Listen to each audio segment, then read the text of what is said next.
Come in and craft with me. I'm Joey with Created in Awe. Today we have a cute little wood kit, either hello or welcome. Come and see what we do with it.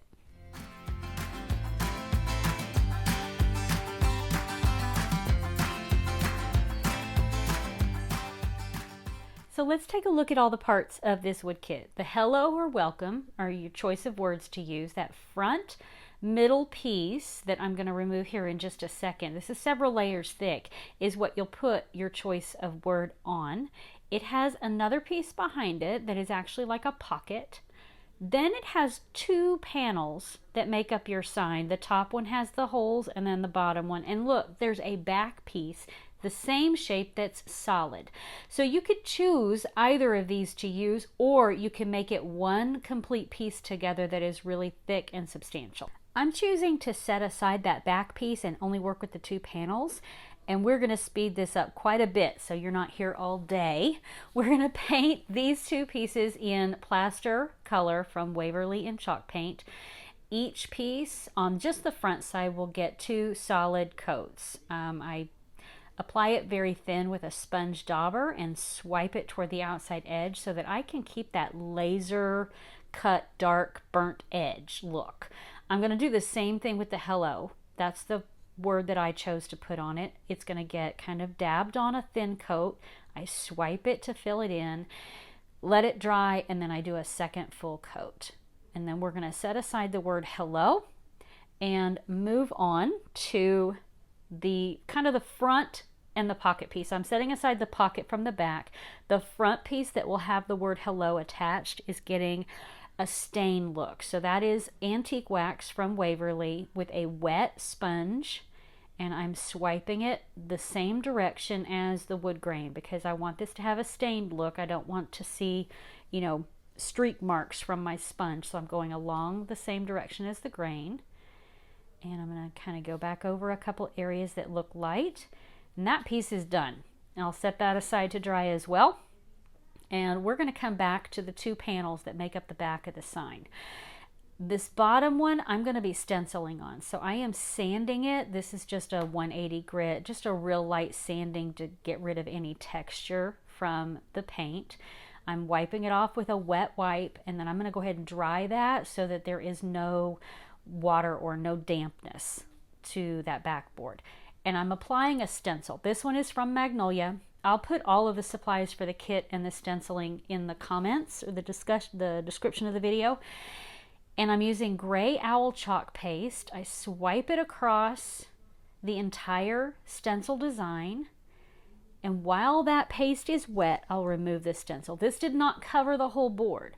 So I'm going to dry this, and I went and washed the stencil and got it dry.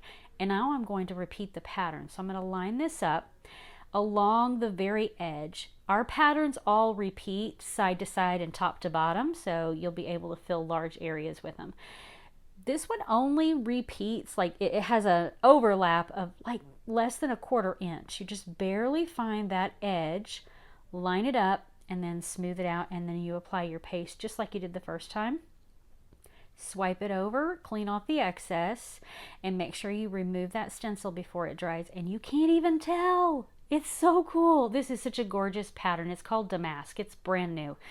I did have an area right there in the middle that I must have had a bubble, and it kind of came out thick. So I'm just using a tiny little screwdriver to scrape out some of that excess paste.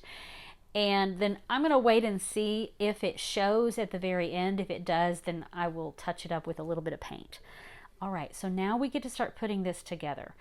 The back of it needs to be reinforced. Since I'm not using that solid back panel, that's what would hold these two pieces together. I just took, that's a large paint stir stick that I kind of broke down to the width I needed, the length I needed to be the width of the sign. I've applied some wood glue in there and some hot glue, pushing the two panels together, and press that in place until the hot glue cooled. And now we're reinforced. All right, now we are going to work with the front. I need to put the little pocket piece in, and you cannot see those side edges. I'm so sorry. But it lines up perfectly with the center hump, so to speak, on the outside edges of the sign.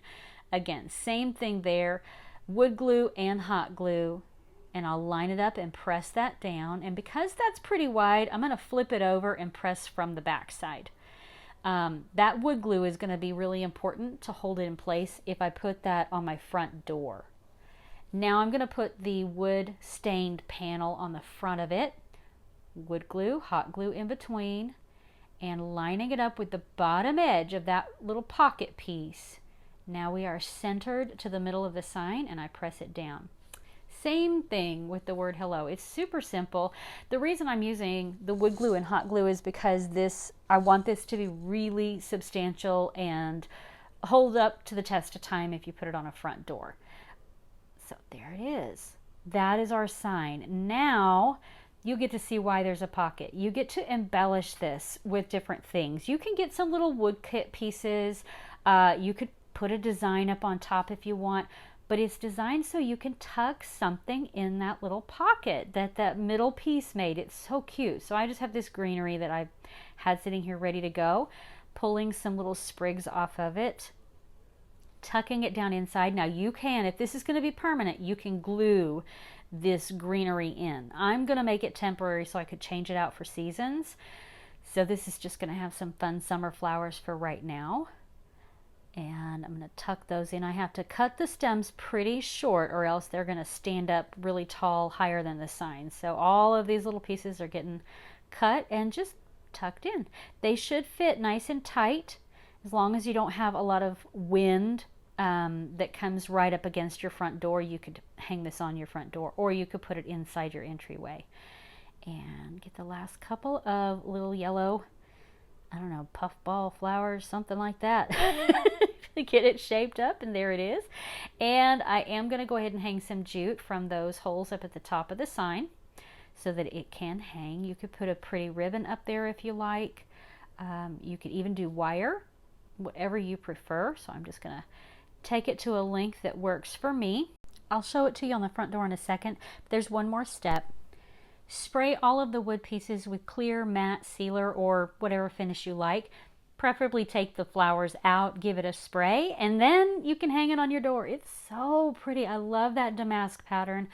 I'll be putting all of the supplies down in the description of the video so you can get your hands on it if you want it. If you like this, please like and subscribe. Drop some comments below. Let me know your thoughts. And if you want to see more tutorials here on YouTube, stick around, or you can go over to Facebook and see some as well at Create It and Off. Have a great day.